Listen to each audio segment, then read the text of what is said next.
Morning बच्चों। चलिए आज हम लोग वर्ग 7 में हैं, इतिहास पार्ट 3 का दिल्ली के सुल्तान। इस चैप्टर पे आज हम चर्चा करेंगे। आप लोग ध्यान से देखिएगा इस चैप्टर में। तो हम लोग ने अब तक चर्चा कर लिया था हर्षवर्धन के बाद, मतलब अलग अलग कई टुकड़ों में पूरे भारत में कई छोटे छोटे राजाओं का उदय हो गया। जैसे आप लोग चालुक्य हम लोग पढ़े हैं, सुने, राष्ट्रकूट, गुर्जर प्रतिहार, पाल, चोल, चेर, पांड्य, इस तरह से कई राजाओं का उद्भव, कई राजाओं का यहाँ पे साम्राज्य स्थापित हो गया। इसके बाद क्या हुआ कि इस तरह की बातें बदलती रही, राजाएं, छोटे छोटे राजा होते रहे। दिल्ली का जो क्षेत्र था वहां भी राजपूतों का शासन था। वहां पहले तोमरों का शासन था, तोमर वंश के शासक थे। तोमर वंश के बाद चौहानों का शासन वहां पे हुआ। चौहान वंश का शासन हुआ। चौहानों के शासन में ही 1191 में एक युद्ध हुआ, तराइन का युद्ध। तराइन का युद्ध हुआ 1191 में, तराइन का प्रथम युद्ध। ध्यान रखिएगा, 2 युद्ध हुआ था।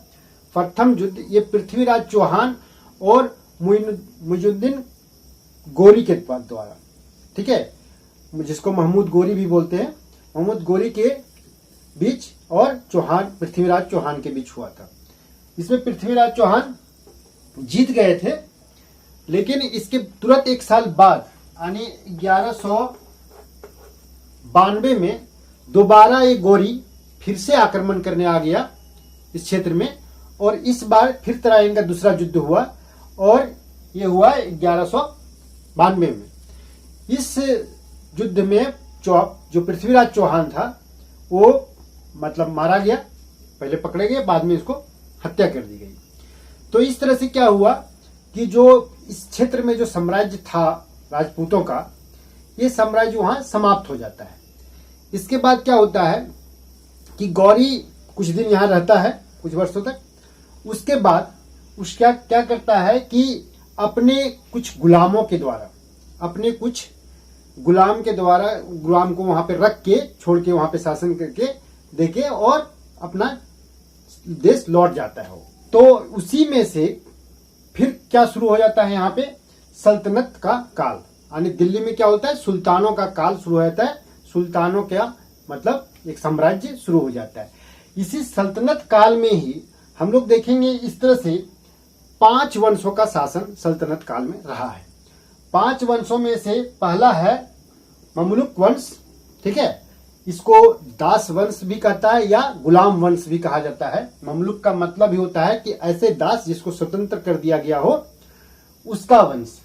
तो इस वंश का शासन चला 1206 से लेकर के 1290 तक। इस वंश का शासन समाप्त होने के बाद खलजी वंश का शासन शुरू हुआ। खलजी वंश का शासन 1290 से लेकर के 1320 तक हुआ। उसके बाद इनका समाप्त हुआ तो तुगलक वंश का शासन हुआ। तुगलक वंश का शासन 1320 से लेकर के 1413 तक हुआ। फिर सैयद वंश का शासन हुआ। सैयद वंश का शासन 1414 से 1451 तक हुआ। और लास्ट में लोधी वंश का शासन हुआ। लोधी वंश का शासन 1451 से लेकर के 1526 तक हुआ। 1526 में एक महत्वपूर्ण युद्ध हुआ जिसको कहते हैं पानीपत का प्रथम युद्ध। इस पानीपत के प्रथम युद्ध में बाबर इब्राहिम लोदी को हरा के और मुगल शासन का स्थापना हो गया। कहने का मतलब जो सल्तनत युग था, सल्तनत काल था, उसकी समाप्ति हो जाती कब, 1526 में। और इस यहाँ 1526 से मुगलों का शासन शुरू हो जाता है। तो वो हम लोग अगले अध्याय में इसकी अध्ययन करेंगे, जो मुगलों का साम्राज्य कैसे स्थापित होता है। तो हम लोग यहाँ पे देखेंगे कि एक एक वंश के कितने कौन से राजा कैसे रहे, उनका कैसा कार्य रहा। एक एक वंश के बारे में हम लोग यहाँ पे डिटेल्स में चर्चा करेंगे। तो पहला शुरू हम लोग कहाँ से करेंगे, ये हमारा है ममलुक वंश। इस वंश में जो सबसे पहला जो गुलामों का, अपने गुलाम में से पहला गुलाम गौरी ने जिसको जिम्मा दिया, उसका नाम था कुतुबुद्दीन ऐबक। नाम याद रखिएगा, उसका नाम था कुतुबुद्दीन ऐबक, ठीक है। कुतुबुद्दीन ऐबक, कुतुबुद्दीन ऐबक, ठीक है। कुतुबुद्दीन ऐबक ने शासन किया 1206 से लेकर के 1210 तक। 1206 से लेकर के 1210 तक इसका शासन रहा। इसका शासन काल में क्या था कि ये अपना जो राजधानी बनाया था वो कहां बनाया था? लाहौर में, ठीक है। लाहौर अभी पाकिस्तान में है, वहां इसका राजधानी था। पहले भारत और पाकिस्तान एक ही देश था ना, तो इसलिए लाहौर में अपना राजधानी वहां पे इसने बनाया था। उसके बाद इसने मतलब छोटा सा कार्यकाल था, मात्र 4 वर्षों तक, ज्यादा कुछ इसने अपने कार्यकाल में किया नहीं। और ठीक ठाक अपना शासन व्यवस्था स्थापित करते ही में कुछ मस्जिद उस्जिद का निर्माण कराया। दिल्ली में भी कुछ मस्जिद बनाया और अजमेर में मस्जिद बनाया। दिल्ली में बोला था 2.5 दिन का एक झोपड़ा ऐसे करके एक मस्जिद बनाया था, तुरंत में उसका बनाया था किसी मंदिर वंदिर को तोड़ के। तो इस तरह से उसने मस्जिद का सिर्फ निर्माण, ज्यादा कुछ कार्यकाल नहीं था। इसने एक दिन पोलो खेल में, हॉर्स पोलो, घोड़े में चढ़ के पोलो खेल रहा था, उसी दौरान घोड़ा से गिरा और उसकी मृत्यु हो जाती है। उसकी मृत्यु हो जाने के बाद वो अपने पुत्र को, उसका पुत्र आराम शाह नाम था, उसको शासन उसका हाथ में चला जाता है। लेकिन आराम शाह के पास एकदम जैसा नाम था वैसा काम था उसका, वो काफी आराम का आदमी था, काफी उसको अनुभव का अभाव था।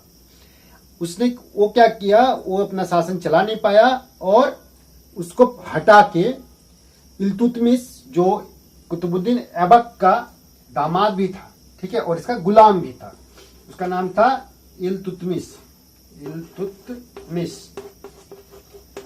इल्तुतमिश ने अपना शासन स्थापित कर लिया। ये इसने जब स्थापित किया तो 1210 के बाद इसका साम्राज्य चला इल्तुतमिश का, 1210 से लेकर के 1236 तक, 1210 से 1236 तक इसका शासन चला इल्तुतमिश का। तो इल्तुतमिश का शासन में ये पहला ऐसा शासक था जो पहला काम क्या किया कि ये दिल्ली को अपना राजधानी बनाया। पहले तो लाहौर राजधानी था, दिल्ली को राजधानी बनाया। इसने अपने मंत्रियों का, अपने जो भी मुख उसके ये था, अधिकारी थे, उसका एक दल का गठन किया जिसको उसने नाम दिया चालीसा दल। उसको तुर्के चहलगानी भी बोलते हैं, तुर्के चहलगानी। तो इस तरह से वो एक व्यवस्था बनाया और उन्हीं में से सबको इक्तादार का एक सम्मान दिया जाता था। उसमें एक पद था जिसमें उसको कितना क्षेत्र में उसका शासन रहेगा, कितना सामंत जिस तरह होता था, उसमें कितने सिपाहियां, कितना घोड़ा वो रख सकता है, इस तरह के वो व्यवस्था वहां पे किया। तो ये चीजें किया। इसके साथ साथ एक बहुत महत्वपूर्ण काम एक किया कि खलीफा जो होता था, जो मुसलमान शासकों का मान्यता देने वाला एक संस्था था खलीफा, ठीक है।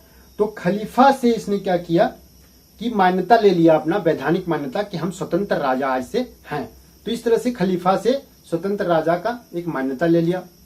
सिक्के भी, शुद्ध सोने के सिक्के भी इसने चलवाए और इस तरह की इनका शासन व्यवस्था बहुत अच्छा माना जाता, ठीक ठाक अपने शासन व्यवस्था को मजबूत कर लिया ये इल्तुतमिश ने।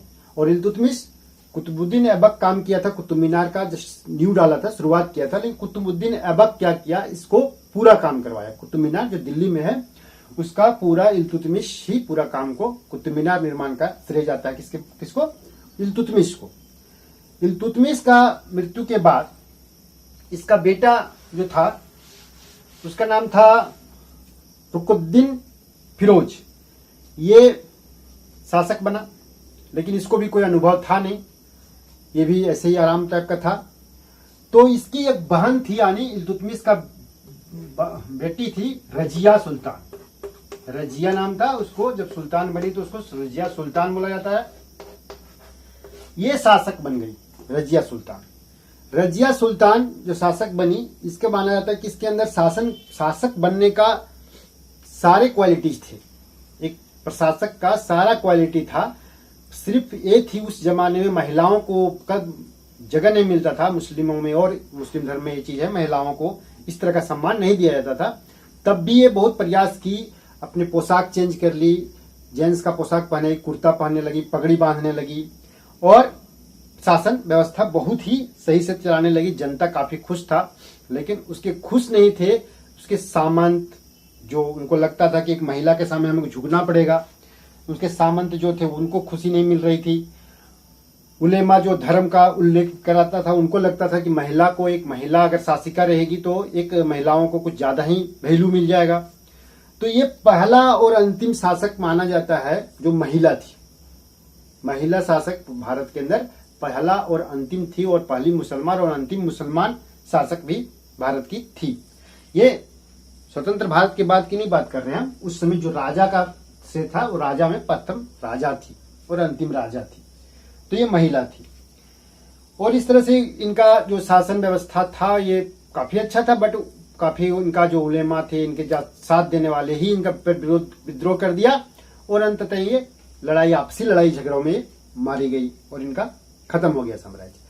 इसके बाद इसके भाई और इसके भाई के बच्चे भतीजे इन लोग शासन किए। उसी में से था मुइजुद्दीन, बहराम शाह, अलाउद्दीन, महमूद शाह, नासिरुद्दीन महमूद। इस तरह से 2-3 शासक शासन किए। कोई योग्य उसमें से था नहीं। उनकी अयोग्यता को देखते हुए एक इन्हीं के गुलामों में से, उसी गुलामों में से एक गुलाम था, उसका नाम था बलबन। बलबन ने अपना साम्राज्य स्थापित कर लिया। बलबन हाइट में कम था, दाढ़ी बहुत लंबा रखता था, और दाढ़ी का लंबाई और उसका टोपी का लंबाई लगभग बराबर होता था। ये दोनों मिला के लगभग 4 फीट की लंबाई हो जाती थी, दाढ़ी से टोपी तक की। तो थोड़ा सा अजीब दिखता भी था, लेकिन वो अपने इतनी शान शौकत से जीवन जीता था और इतनी ज्यादा मतलब कठोरता वाली मतलब उसकी शासन व्यवस्था थी कि किसी का वो सुनता नहीं था।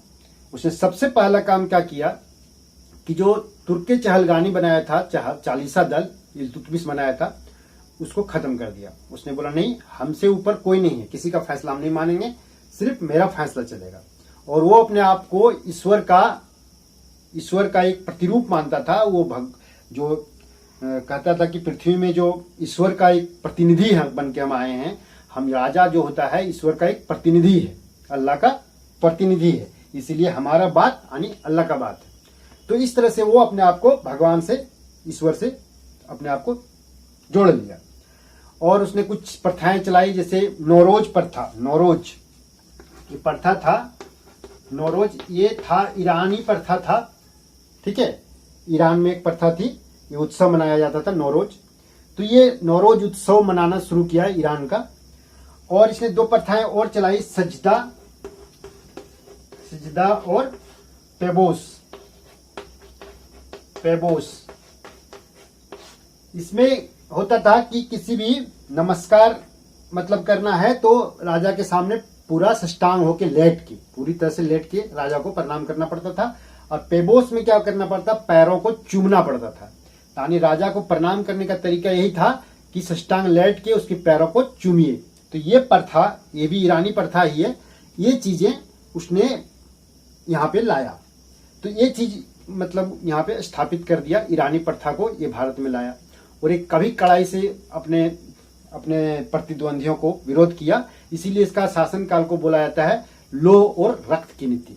मतलब लोहा और रक्त की नीति, यानी अपने तलवार से हमेशा रक्त बहाने का ही ये ज्यादा ध्यान देता था। तो इस तरह से ये था ममलूक वंश का सबसे अंतिम शासक था, जो पावरफुल था।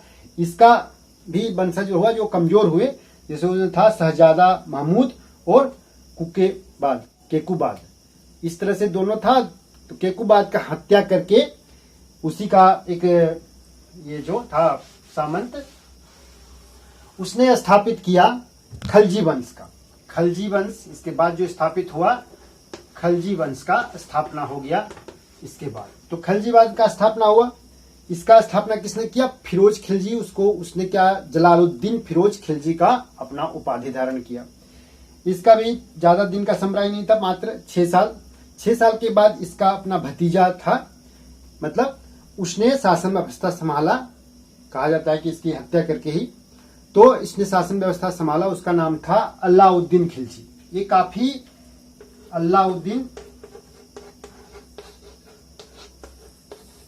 अलाउद्दीन खिलजी जो था, मतलब 20 वर्ष तक शासन किया। और ये पूरा सल्तनत काल में सबसे शक्तिशाली शासकों में से एक था। सबसे शक्तिशाली शासक उस अभी तक में यही था।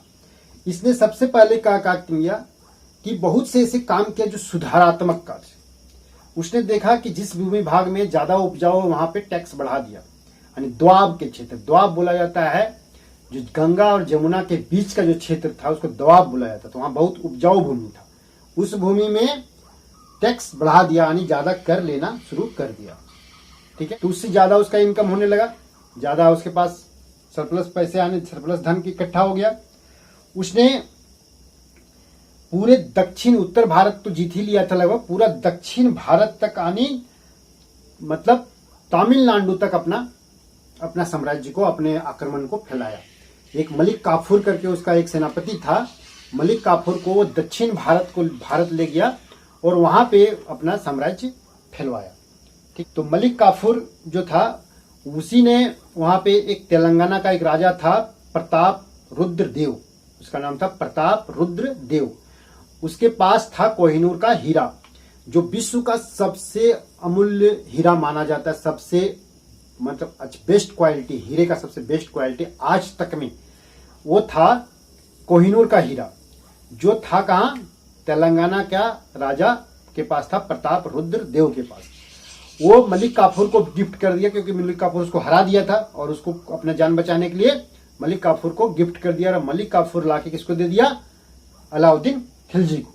और अलाउद्दीन खिलजी अपने तख्त ताउज में अपना जो जहां बैठता था उसमें उसको सजा के रखा था, और बाद में दिल्ली के तख्त में सजावट के नाम के रखा रहा बहुत दिनों तक। और अंग्रेजों ने जब दिल्ली में शासन कर लिया, दिल्ली में अपना साम्राज्य स्थापित कर लिया, तो अंग्रेज इस जो तख्त ताउज जो था इसको लेके चल गए इंग्लैंड। ये कोहिनूर का हीरा भी उसी के साथ इंग्लैंड चला गया, और आज भी वो कोहिनूर की हीरा वहीं पे है। आज भारत का वो वापस कोशिश किया जा रहा है कि वो हीरा फिर से हमें वापस मिल जाए, लेकिन अभी तक ये प्रयास में ही है, मिला नहीं है। अलाउद्दीन खिलजी इसके अलावा कई काम किया, जिसमें उसमें था, उसने क्या किया कि अपने सैनिकों का हुलिया, जो हम लोग अभी जिससे फोटो खिंचाते हैं ना, तो अभी भाई हमारा चेहरा बताता, तो उस तरह हुलिया एगो तय किया कि हमारा सैनिक कौन है, पहचान के लिए हुलिया। और साथ ही साथ घोड़ों को दागने की प्रथा शुरू की, ताकि हमारा घोड़ा कहीं कोई बेईमानी सैनिक लोग ये नहीं कि कमजोर घोड़ा देके बढ़िया घोड़ा बेच दिया, इस तरह की सिचुएशन न आवे, इसलिए वो घोड़ों में एक दाग, अपना स्पेशल टाइप का दाग देता था, और सैनिकों का पहचान के लिए हुलिया तय किया था। इस तरह की चीजें वो किया था, जो शेरशाह और अकबर के समय तक भी ये चलता रहा। इसके अलावा एक कुतुब मीनार के ठीक बगल में अलाई दरवाजा और एक कुतुब मीनार से बड़ा मीनार बनाने का प्रयास किया था। अलाई दरवाजा अभी भी है वहां, लेकिन कुतुब मीनार के बगल में एक कुतुब मीनार से भी ऊंचा मीनार बनाने का प्रयास किया था। और अपने राजधानी को सिरी, जो कुतुब मीनार के बगल में एक जगह है, वहां पे स्थापित किया जाए। ये सारे दिल्ली का ही क्षेत्र है, सिरी एक नया शहर बसवाया था। एक सब और इससे एक बड़ा काम क्या किया था, बाजार नियंत्रण। बाजार नियंत्रण यानी बाजार में जैसे तैसे जो है भाव से लोग सामान नहीं बेच सकता है, ये विशेष करके अपने सैनिकों के लिए फायदा के लिए ये चीज किया था उसने। तो बाजार नियंत्रण व्यवस्था किया था, बाजार में रेट फिक्स रहेगा, और बाजार नियंत्रण के लिए कई अधिकारी भी नियुक्त किए थे। उसमें से अधिकारी जो था, उसका एक कुछ अधिकारी था जिसने लगा दीवाने रियासत, तो उसका काम था कि पूरा बाजार को नियंत्रण करना। उसके बाद था सहनाए मंडी, उसका काम था वो पूरा अध्यक्ष होता था, जो दुकानों को अपना सर्टिफिकेट देता था कि ये दुकान यहाँ खुलेगा, ये दुकान यहाँ रहेगा, सबका अपना ये वो क्या कहते हैं लाइसेंस देने वाला अधिकारी जो था वो था सहनाए मंडी। उसके बाद बरीद करके एक निरीक्षक होता था, बरीद वो पोस्ट था, बरीद वो निरीक्षक था, और निरीक्षक मतलब इंस्पेक्टर था। वो बाजार में घूमता रहता था, वो देखता था कोई रेट अगर बढ़ा के बेच रहा है या कम तोल रहा है, इस तरह की कोई दिक्कत पाई जाती थी, तो जो व्यापारी कम तोलता था, तो जितना ग्राम वो कम तोलता था उतना ग्राम उसके सीने से मांस काट के निकाल लिया जाता था। तो इस तरह का जो सजा दी जाती थी, सजा से पूरे बाजार में नियंत्रण रहता था। कोई भी व्यापारी बेईमानी करने का सोच भी नहीं सकता है, क्योंकि अगर बेईमानी में पकड़े गया तो उसका छाती में से, उसके सीना से उतने ग्राम मांस काट के निकाल लिया जाएगा। तो ये चीज किसी का हिम्मत का चीज था नहीं, तो इस तरह का वो नियंत्रण रखा अपने बाजार में। तो इसने इस तरह किया और लोगों को भी फायदा हुआ, विशेष करके सैनिकों के लिए किया था। और सैनिकों को काफी फायदा हुआ इससे, और सैनिक का संख्या बहुत ज्यादा था इसका। इसके बाद इस वंश का, खलजी वंश का समाप्ति के बाद तुगलक वंश आ गया। कौन वंश आया? तुगलक।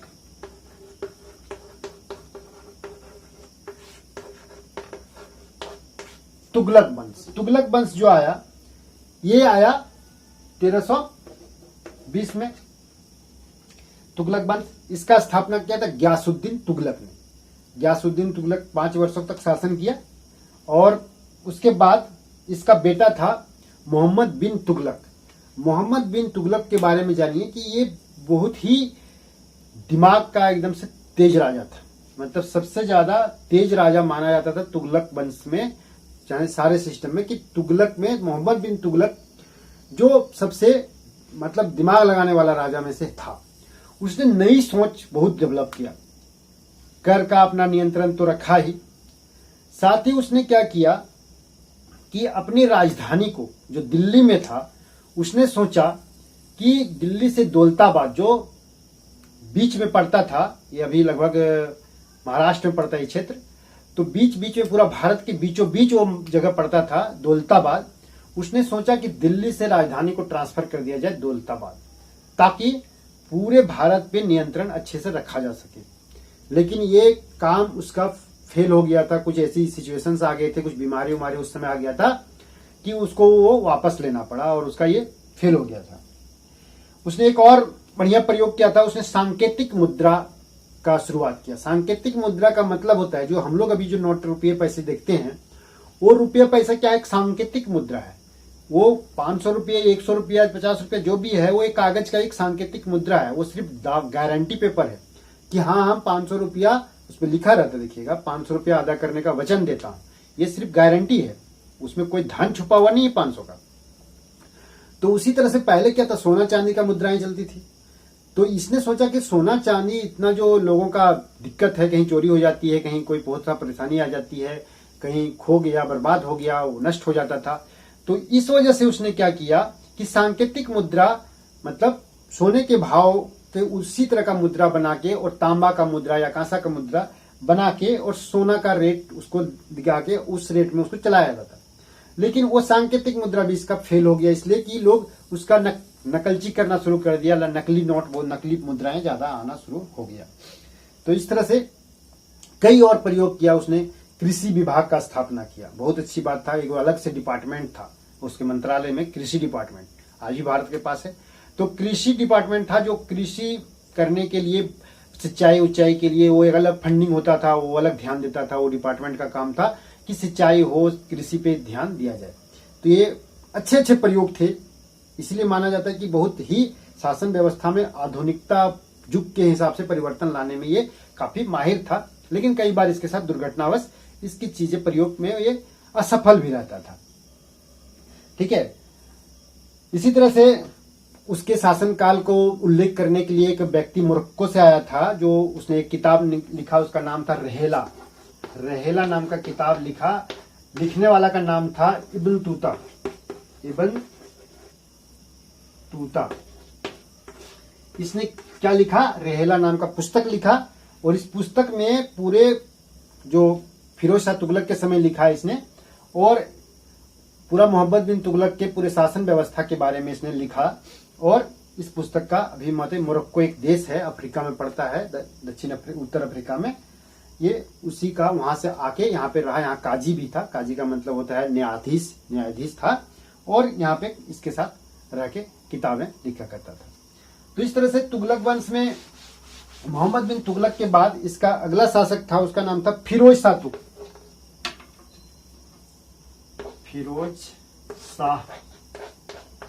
फिरोज शाह तुगलक जो था, ये शासक था। ये बोला जाता है कि मुसलमानों के लिए काफी दयालु शासक था। लड़कियों के शादी, मुसलमान लड़कियों की शादी तक में अपने से खर्चा करता, मुसलमानों के लिए दयालु था, बाकियों के लिए नहीं। तो इस तरह से ये काफी अच्छे शासक उस मुकाबले में था।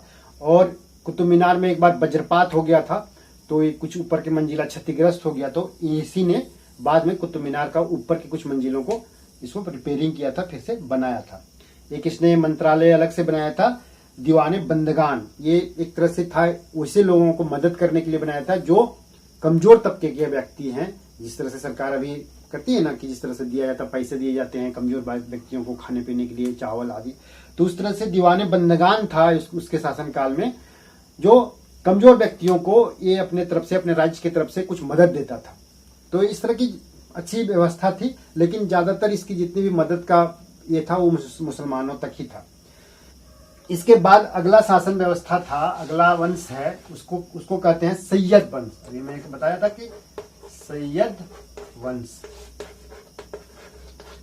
सैयद वंश का स्थापना किया किसने? खिलजी खान। खिलजी खान नाम था, खिलजी खान ने सैयद वंश का स्थापना किया और इसके भी कुछ काल तक शासक चला, 1414 से 1452 तक। इसमें भी कई शासक हुए, जैसे खिलजी खां के बाद मुबारक शाह के बाद महमूद शाह, और महमूद शाह के अलाउद्दीन अहमद शाह। इस तरह के शासक इसके हुए। इसके बाद जो लास्ट शासक वंश था उसका नाम है लोधी वंश। ठीक है, ये अंतिम शासक था लोधी वंश। लोधी वंश का जो ये था, स्थापना जो किया था उसका नाम था बहलोल लोधी। बहलोल लोधी द्वारा लोधी वंश का स्थापना किया गया था। वो एक अफगान था, अफगानिस्तान का होगा इसलिए अफगान था। और इसने सबसे बड़ी बात यह है इसके साथ कि ये पूरे सल्तनत काल में सबसे लंबे समय तक 38 वर्ष तक शासन किया बहलोल लोधी ने। बहलोल लोधी, ठीक है, बहलोल लोधी 38 वर्ष तक शासन किया और दिल्ली के आसपास जौनपुर शहर को, और दिल्ली में जैसे जौनपुर को एक दिल्ली में विलय कर लिया अपने क्षेत्र में। इसके बाद इसका बेटा बना सिकंदर लोधी, उसका शासक बना। और सिकंदर लोधी शासन जो किया, इसने एक बड़ा काम यह किया था कि इसने एक जमीन नापने का एक सिकंदरी गज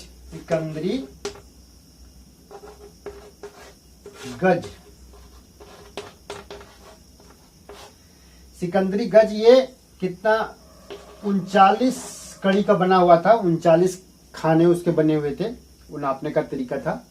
और सिकंदरी गज का ये चीज बहुत दिन तक मुगल शासकों तक इसी से नाप होता था। मुगल शासक भी इस सिकंदरी गज का इस्तेमाल करते थे।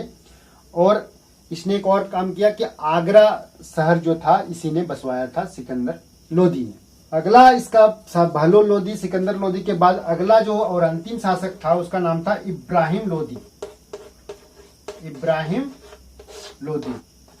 इब्राहिम लोधी ये सबसे सिकंदर लोधी का ही बेटा था और ये शासन जी किया। इसको 1517 में गद्दी में बैठा और 1526 में बाबर जो मुगल था, बाबर द्वारा आक्रमण करके सिकंदर लोधी को मार दिया। और उसके बाद दिल्ली में जो है मुगल वंश का स्थापना हो गया। पानीपत का प्रथम युद्ध में मुगल शासन का स्थापना हो गया। और किसके द्वारा हुआ? वो बाबर के द्वारा, इब्राहिम लोधी को मार के। ठीक, तो ये था हमारा यहाँ तक देखें हम लोग कि इन वंशों में कौन कौन से राजा कैसे कैसे थे। आगे हम लोग इस पे एक दिन और चर्चा करेंगे कि जिस सल्तनत का कैसे विस्तार हुआ, और इन चीजों पे चर्चा होगी।